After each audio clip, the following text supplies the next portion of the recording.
Welcome back into another edition of the First and Orange podcast. Parker Gabriel here, Luca Evans there, your neighborhood Denver Post beat writers, coming at you from various points in Santa Clara, California, where we just watched the Broncos take on the San Francisco 49ers in a joint practice. It's Thursday evening as we're recording this. Just got done, writing sort of what we saw at the joint practice today. Obviously, preseason game Saturday night coming up. So now that we're done writing about what we saw, let's talk about what we saw. Basically, like the 49ers practice fields are right next to Levi's Stadium where they play their games. It was a good setup. We saw a lot of stuff. There was a ton of team periods, I think, on both sides. Basically, the way this ended up going was Luca mostly watched the Broncos defense against the 49ers offense. I mostly watched the Broncos offense against the 49ers defense. So I guess we'll just sort of go for it here, Luca. Initial impressions of watching the Broncos defense play against a different team for the first time. Well, first time ever for you, but first time, especially in the 2025 season here. Well, you're not going to believe this. No, I have a really revolutionary take here that no one said before. Defense is pretty good. Yeah. Pretty good. You're going, the limb is getting narrow, the branch you're walking out on. And I know. I think, we knew that.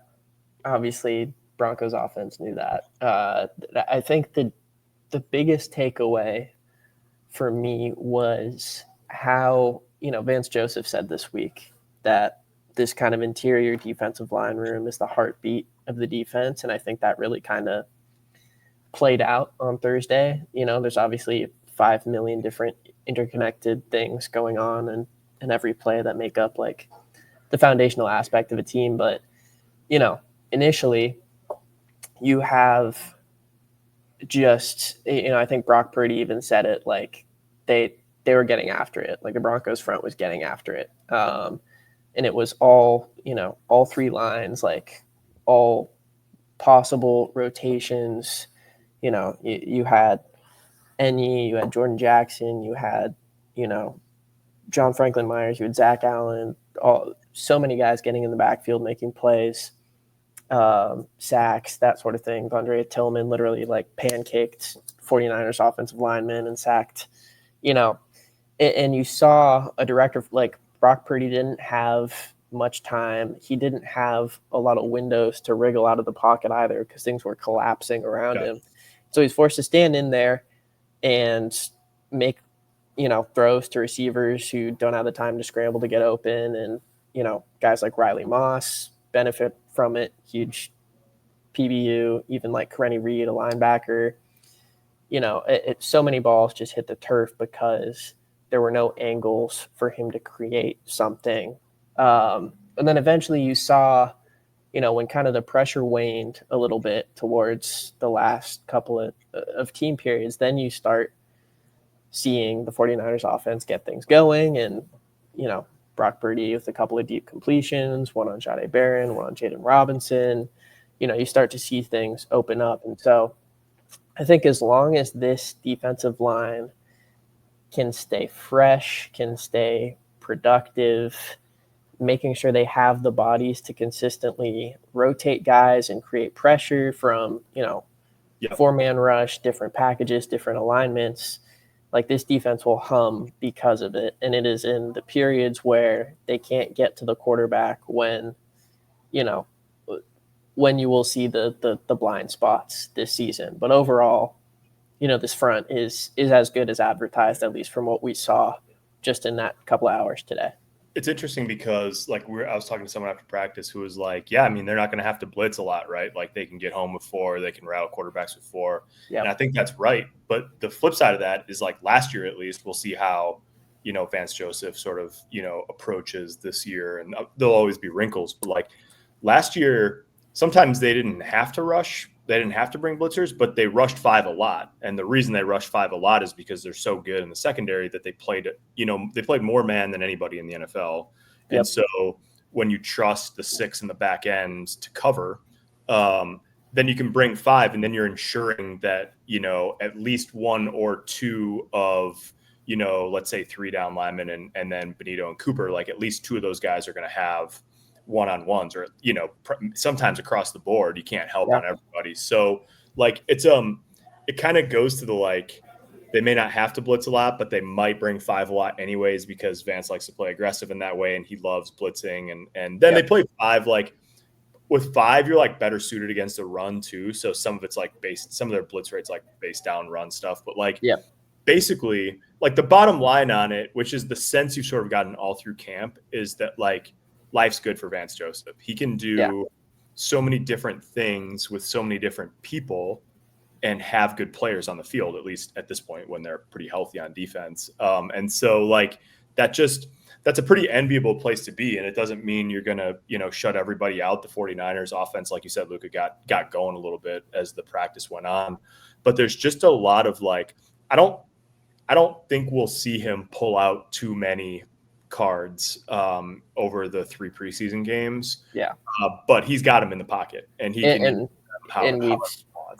we've seen him toss out a couple of things here and there. Like he has so much versatility at almost every spot. The only place where the depth is a little weak right now is at inside linebacker, but that's because Dre Greenlaw and Alex Singleton aren't out there right now. In the back end, he can go dime and have this, really strong foursome of Pat Surtain, Jaquan McMillan, Riley Moss, Jade Baron, and do a bunch of things with that. He can, like you said, go to the 5-man rush and create opportunities where you've got someone on the interior as a one-on-one or someone on the edge as a one-on-one. It's like, there's so many different cards and counters that he can pull. But yeah, as you said, spent the time watching the defense, and everyone wants to know how Bo Nix did when we saw that one. Let me just run over to the sideline and flick one to Devon Bailey. But how did he do overall in your estimation today? Yeah, I thought, it was a little bit similar. Like in the 7-on-7, I actually thought the 49ers defense, got after the Broncos receivers a little bit. Their linebackers are, it's been this way in San Francisco forever. It's Fred Warner. It was Dre Greenlaw until obviously the spring when he signed with the Broncos.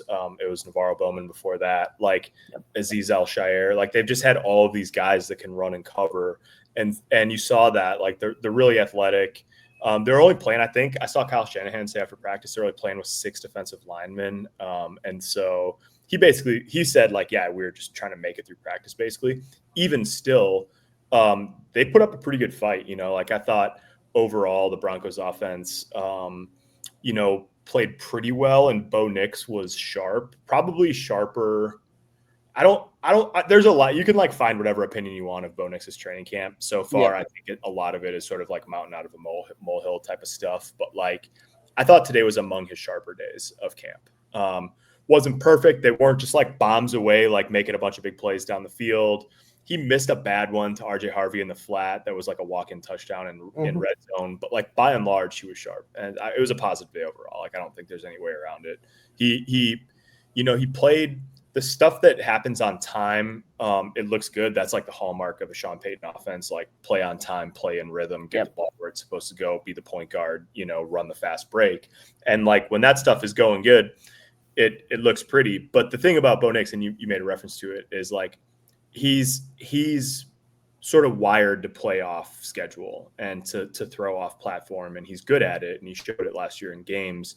But he even said this after practice, like it's hard to recreate. Like you can whiteboard your scramble rules and who goes where and how you flow with the quarterback, depending on if he's, attacking the line of scrimmage or going right or going left or whatever. But at the end of the day, like they're like snowflakes. Like second reaction plays are like snowflakes. No 2 are the same, right? So like when you get out of the pocket, it's in a live environment. It's a lot different than just like theoretical whiteboarding. Here's how we do the scramble drills. So they look good doing that. He sometimes the ball gets away from him like anybody when he's on the run, but like the best play he made today was the one that you saw when he looked over. Got pressure. There was a free runner. They had no help from the running back in pass pro. Everybody was out. San Francisco ran a game, had a free runner up the middle. He got up and out to the right. He's on a dead sprint to the sideline. And Devon Bailey was up, sort of like up the seam, And Vele just like, he didn't fully like work back to Nix, but he recognized what was happening and he at least got his body turned around. Nix put a good ball on him. And like, that's just the kind of thing that it's hard to see that in like a camp practice when you're not playing against somebody else. I guess like in a live 11-on-11 back home, you know, against their defense, maybe, but like, that's the kind of play that joint practice, preseason games, like you start to get reps at those sorts of things. So it looked good. It's something they've worked hard on. Sean Payton thinks they're better equipped, you know, Bo Nix in his second year, better equipped to like excel in those situations than he was last year. So it was good overall. It's still like, it's a little hard to tell in the run game stuff. I mean, that to me is like, I thought they ran the ball okay. There weren't just like gaping holes, but they also weren't really tackling. So you don't get a full sense of like, would Audric Estime have gotten 6 instead of 3? You know, would RJ Harvey have, you know, stepped through a ankle tackle and gotten 30? You know, those things are a little bit still hard to tell. But that battle is going to be fascinating. And Saturday night, I think, will be critical for all of those guys.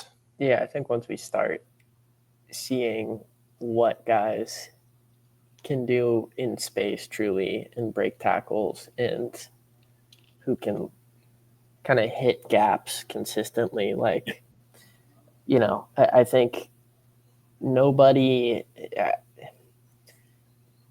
I think it's tough because it's totally impossible to sort out this competition right now because everyone is popped like at various times throughout camp. Like everyone was, you know, I mean, we were not sold on what Audric Estime was doing for a while there. And then he just started to stack days and Blake Watson popped off a few and Sean Payton's, you know, waxing profusely over Tyler Bidet today. Is it, which one did we land on? Is it Bidet or Bidet? Yeah, Bidet. Bidet, yeah.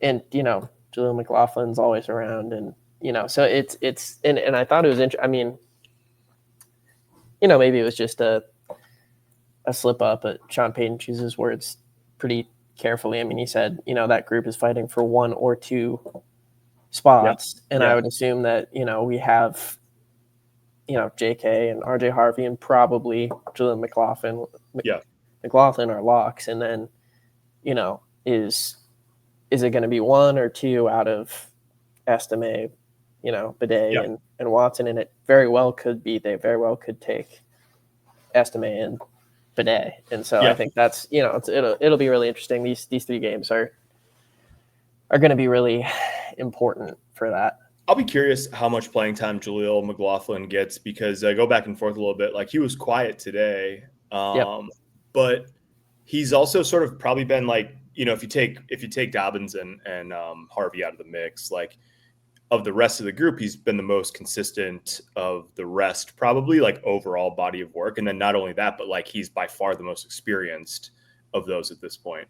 But I would say exactly to your point, Luca, like they've all had good moments during camp, but also none of them have had the kind of camp that McLaughlin had his rookie year, where it was just like that guy has to be on the roster.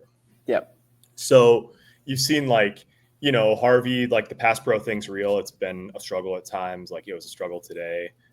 They think Bidet is good in pass pro, you know, and like, I'm not saying otherwise. They obviously know a lot more about that than I do, but like, they've all had moments and none of them have had the camp where you're like, there is just no way they can leave this guy off the roster. So that's kind of like, I guess the bottom line there is it's just wide open. And I really think like the games are going to matter and it's not going to be equal opportunity for everybody because someone's going to be running behind the number 1 offensive line. Someone's going to get the number 2. And, you know, this was the thing with Stidham last year. Like, he wasn't probably going to win the quarterback battle anyways, but like he just had this run of bad luck in the preseason too, where it was like drop ball, tip ball, pick, wasn't his fault, you know, like, and you could sort of sense this, like, God, how can I'm trying to win this job, guys. Like, can I catch a break somewhere? And like someone in that running back room is going to feel that way. And whether that ultimately like factors much into who gets a roster spot and who doesn't, I mean, we'll see. That obviously like you can tell a good rep on film, even if the result isn't a 60-yard touchdown, but like, I mean, it's on for those guys. It's been on. And between like today, Saturday, and then same thing like Thursday joint practice, Saturday game against Arizona back in Denver next week. Like it's 10 days where you're going to have a pretty good idea of like who's making the roster. I wanted to pose this to you because my friends, a couple of my friends are debating it in a group chat at the moment. But if you're in a fantasy football league, what receiver are you taking on Denver's roster that's not Courtland Sutton? You know, I mean, I'll extend that to, you know, who's the number 2? WR2 here, or even 3 or whatnot. Because, like, I think if you just look at camp and the body of work, I mean, on paper, it's Marvin Mims. Yeah. If you look at camp performance, you kind of lean Troy Franklin. Yep. If you look at, like, who's the trustiest and who fits Peyton's, like, system best, it's Devon Vele. Yeah. And if you go by like last year production, like Mims came on strong at the end of the year, but it's Vele. It's Vele in terms of pure catches. And then if you're taking a home run swing at the end of a draft and want to look really smart, it's Pat Bryant. So, I feel like I go back and forth like every day. I know on it. And if you're talking about fundamentally who's not going to have the biggest numbers, but like who's going to play a lot, like Trent Sherfield's going to play a lot. Yeah. Trent Sherfield's going to play a lot. He's we were talking about this today. Like, I don't know that if Sean Payton would say it's like fully apples to apples, maybe he would, but like, if you take something away from the like part of the receiver conversation, that's not the fantasy football part of it. Like, Lil Jordan Humphrey played in every game last year. And not only that, but he played 50% of the Broncos offensive snaps. And he ended up with like 31 catches for 293 and a touchdown, made a couple big plays. Mm-hmm. But like that level, like he was on the field that much because of the role he filled. Yep. They love when they bunch receivers and when they throw the screens out there and when they run, to the front side and all of that. Like, he was the only guy on the roster really that played receiver that they trusted to go out and get somebody blocked and keep them blocked. And that is a critical part of the operation for Sean. It's something that he has, like, he puts a lot of emphasis on that, and he puts value in that. And that's what Sherfield does well. And then, like, I think Sean Payton said the other day, the ball sort of just keeps finding him in camp too.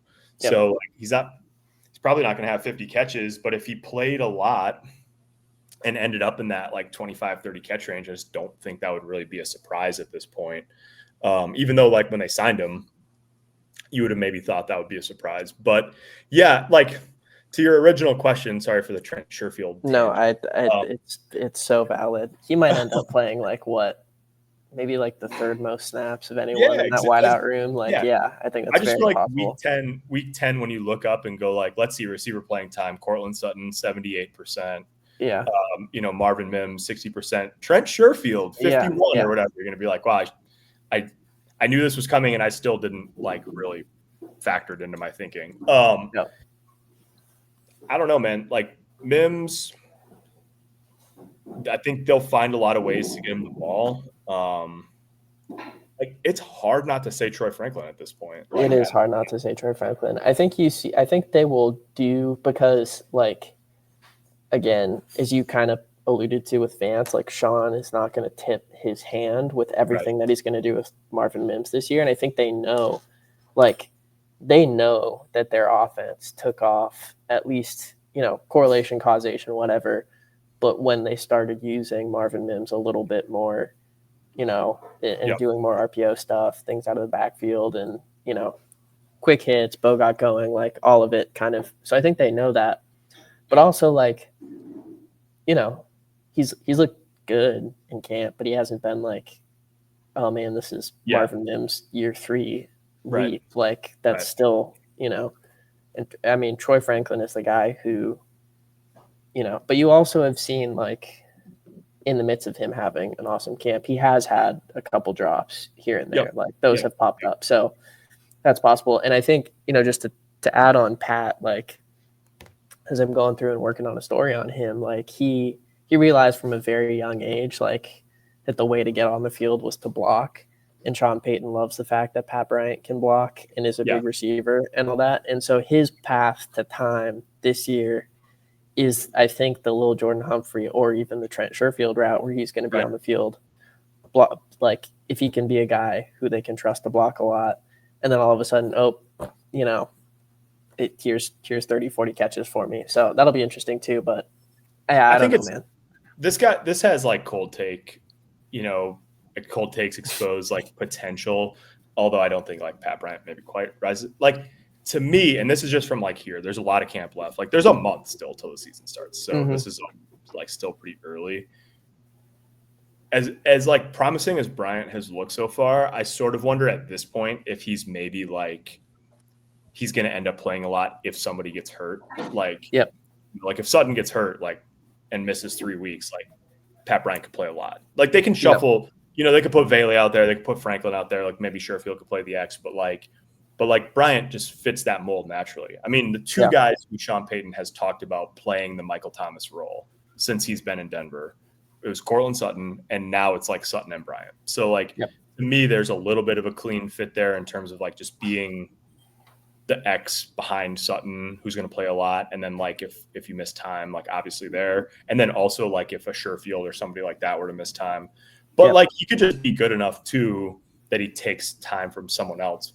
I don't know. Valey was, to use Joe Lombardi's words, dealing with some stuff injury wise earlier in camp. Since he's been sort of like back the last few days, he's looked sort of his old self. Chris Browse knows what he's doing, all of that. And so like, it's kind of funny. Like I don't know that they don't really have a true upper echelon guy. Like Sutton could have a really good year.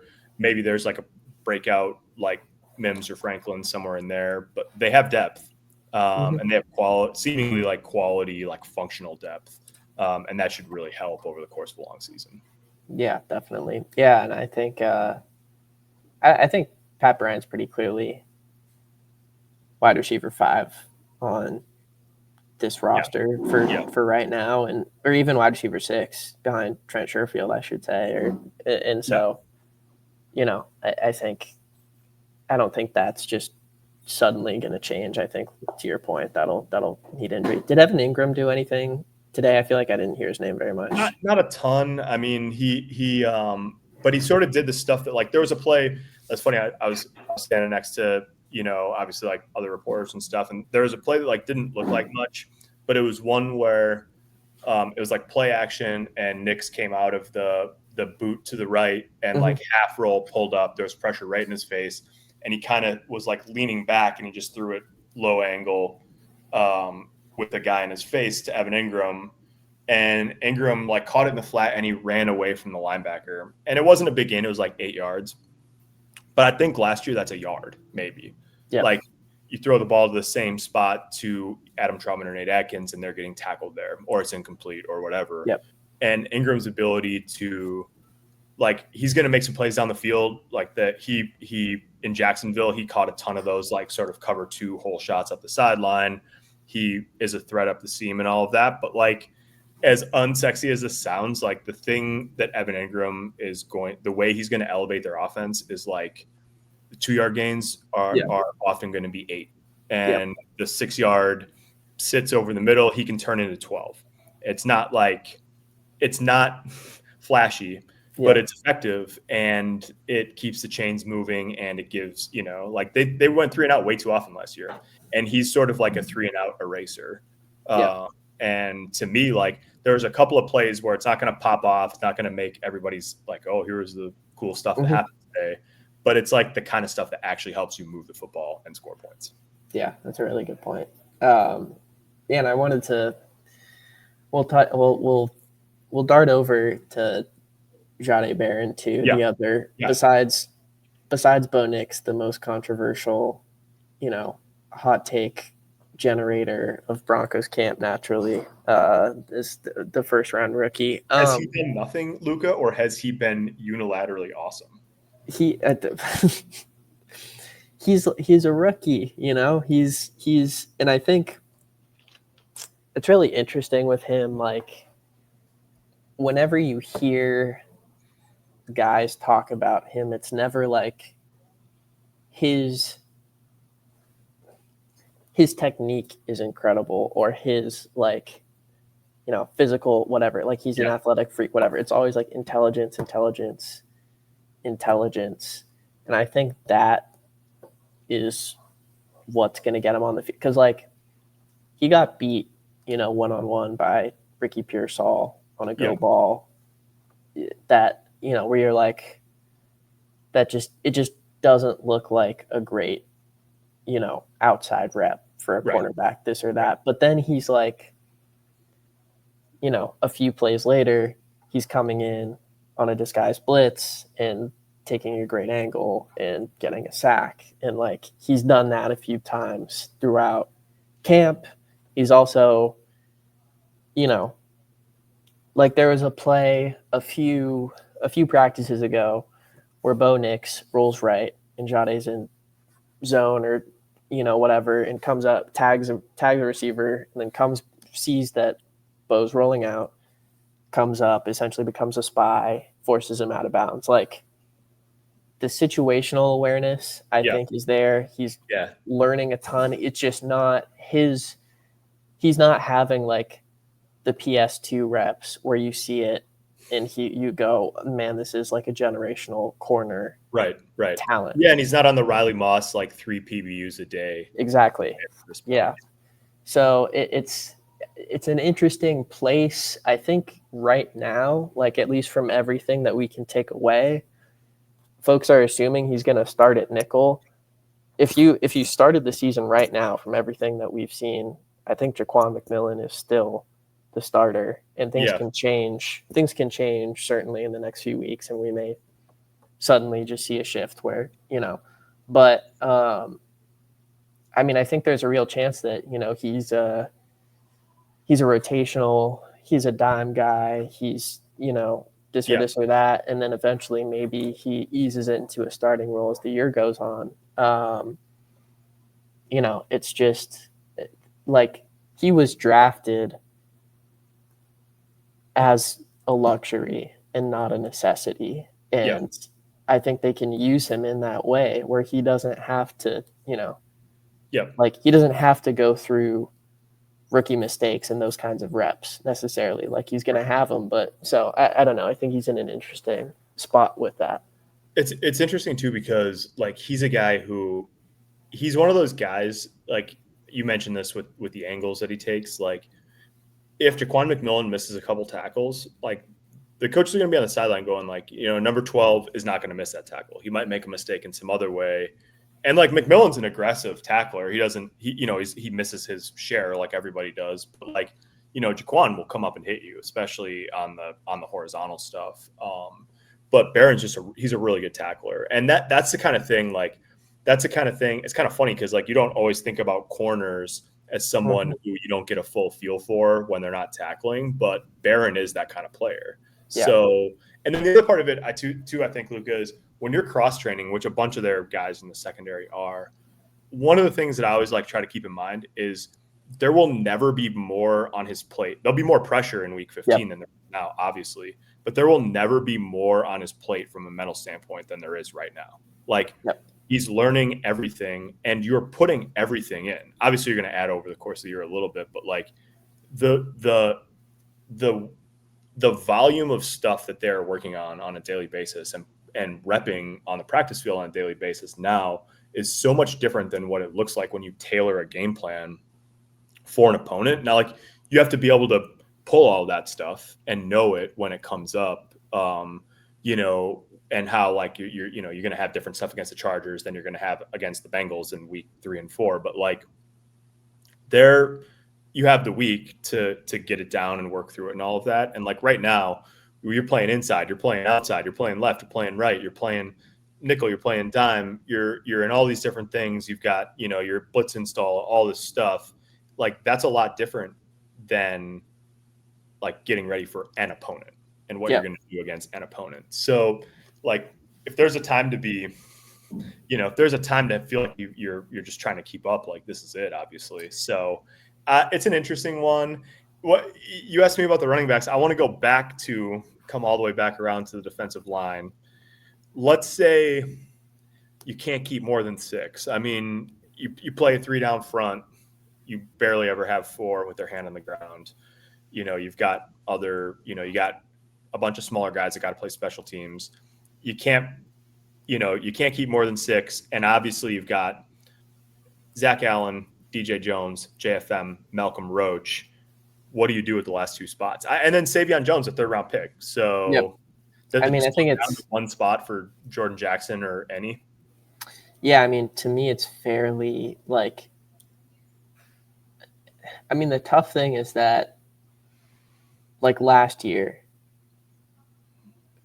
Jordan Jackson made the roster.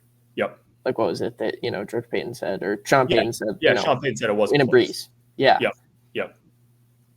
And so I think you have to factor that in with how they evaluate him. But like, if you and I wasn't locked in on Broncos defensive line play last year, but optically, he was like the worst member of that group rotational. Yeah, he was the last guy in the rotation, but in terms of performance. Yeah. And so you look at that, I think, and he's had a really good camp, he's just really flashed in the run, especially. And I think you lean that way. I think if you ask me right now, I think he's the most likely to fill that spot. The other possibility is they take 7 D linemen, but I'm not sure, because in that case, you'd have to shave from somewhere, and you can't shave at inside linebacker with like the injuries that they have there. Right. And you can't,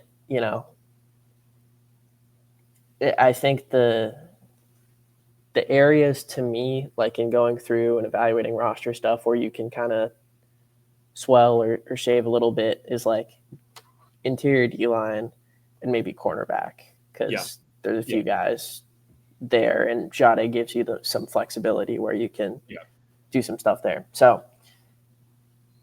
I could see a scenario, I suppose, where they take 7, but they don't really need to, is the thing, because all those guys are good and can play in a lot of different alignments, and there's just, it's tough. Yeah, and you've got 5 outside linebackers basically that you're taking because like you've got the 4 that played in the rotation last year, and then Q Robinson, he's dealing with the bone bruise. He was out there some today. Did he do much team stuff, or was he kind of more?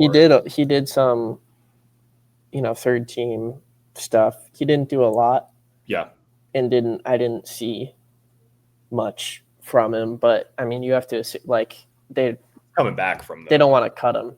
So right. And so you got 5 there, so you're gonna take 12 on the defensive front. I mean, that's a lot, obviously. But yeah, it's a fascinating, like they've gone from 2 years ago, Payton's first year, where you're thinking like, man, call him Jeff Legwold, ESPN calls it the potential for one-day Broncos, where you make the roster and then you get nixed for somebody claimed off waivers. And it felt like they might have a bunch of those guys the first year. And I think there was quite a bit of maneuvering. Yeah. And now you're like, you figure that Denver could be one of the teams. There's always fewer guys that get claimed at the roster cut down than what you think. It's usually like around 30, so 1 per team.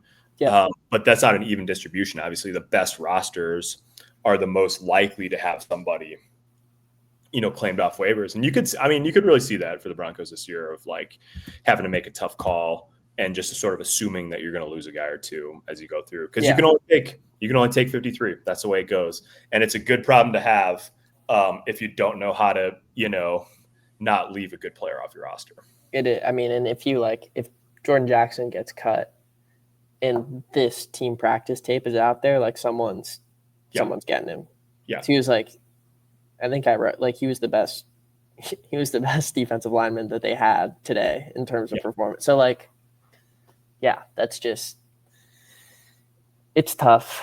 I think the bubble guys are going to be interesting because they're so deep at so many spots. Yep. Yeah.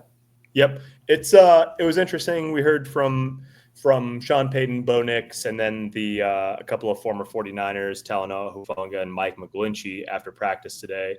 Luca, it was a very interesting visual standing there with the podium and then like Levi Stadium right there, which is like where the Super Bowl is this year. And Sean Payton has this whole, I don't know if you've heard, like you're starting to, like you've heard some of his stories multiple times now. I don't know if you've heard this one yet, but they started the preseason or the regular season maybe one year when he was in New Orleans in Minnesota when the Super Bowl was there. And he told his team, like, we're starting the season here and we're can end it here too, you know? And then that was the Minneapolis Miracle in the playoff game, like in the division round. And so it was like their season did end there, but not in the Super Bowl. So I'm not surprised. Like, obviously they can't play the 49ers in the playoffs the way New Orleans could play Minnesota in the playoffs before the Super Bowl. So that can't happen. But they were pretty clear. I mean, like, and I get it. Like, you don't want to make too big a deal about a team saying their goal is to win the Super Bowl. That's everybody's goal. But there was this, like, there just was that little bit of a sense of, like, the look around and say, like, wow, this would be quite a full circle scenario if they did actually, you know, make a run. Even if it's like you're in the divisional round and you start thinking about oh yeah, that's right. 6 months ago they were in Santa Clara. Now I think it is interesting how, like, at the beginning of camp, the feeling, narrative, perception was, oh, this team's ready to take the next step to winning a playoff game or this or that. Yeah. And then in the week since, all of a sudden we're like, Super Bowl windows open. And maybe it sounds like that was what was in Sean Payton's head the whole time. I think you've got, Seth Wickersham's book excerpt. You've got Sean Payton talking with Yahoo and, who is it, SI and this or that. All these pieces coming out around the same time and him making clear, sprinkling in throughout, like, you have to have these conversations, Super Bowl conversations, whatever, and everyone. And it's just like, there's been a pretty clear narrative shift that they are not fighting against towards, like, we Super Bowl open. I think he pretty clearly loves this team. Oh yeah. And, and I think like the foundational, what was it the other day when he said foundational things, you got to have offensive line, defensive line, quarterback, ownership. Yeah. You look at the Broncos, like, for sure, it's all there. And he, you look at everywhere else, and besides the secondary, there's a ton of depth and talent, but there's not like, there's not like Super Bowl star names. Oh, this is a team that's headed there. So I think it's an interesting, like, they have put themselves on this narrative trajectory. So and Sean Payton, like, among many things that he's a very like players by and large, like, I think players generally speaking, like, there's some that are just really comfortable talking with reporters, being in public, having that sort of like front facing role. But like, Sean Payton is very effective at having players follow his lead in terms of messaging. I mean, most coaches are. He drills it home in team meetings, and then they say the things largely that he says or that he wants them to say.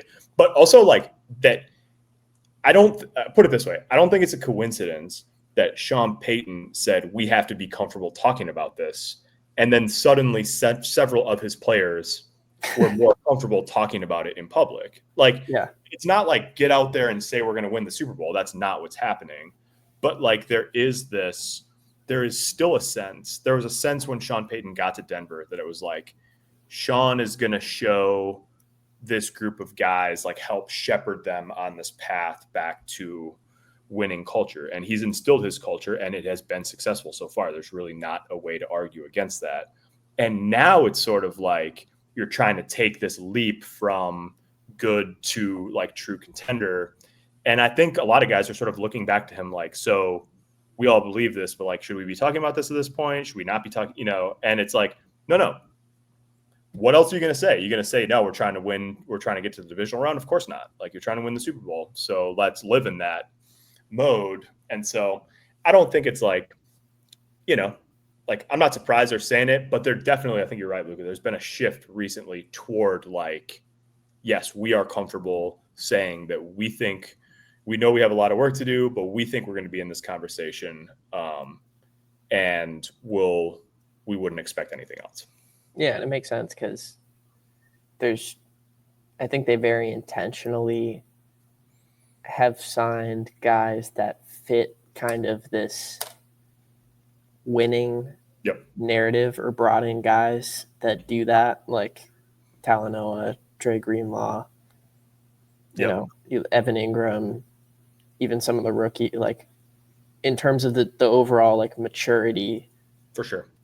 Aspect towards winning, like you look at that and you look at and you're like, oh, like what's stopping anyone from, like, there's nothing that you can point to and say this is the reason why they're not going to go far, right? This year there are things or this or that, but there's no like massive looming issues. So I don't know. Book your flight for February. Yeah, that's right. That's right. Yeah. The biggest looming issues, Luca, their names are Patrick Mahomes, Josh Allen, Lamar Jackson, and Joe Burrow. Those are the biggest looming issues. Yeah. Those. Plus Herbert, you can throw him in there.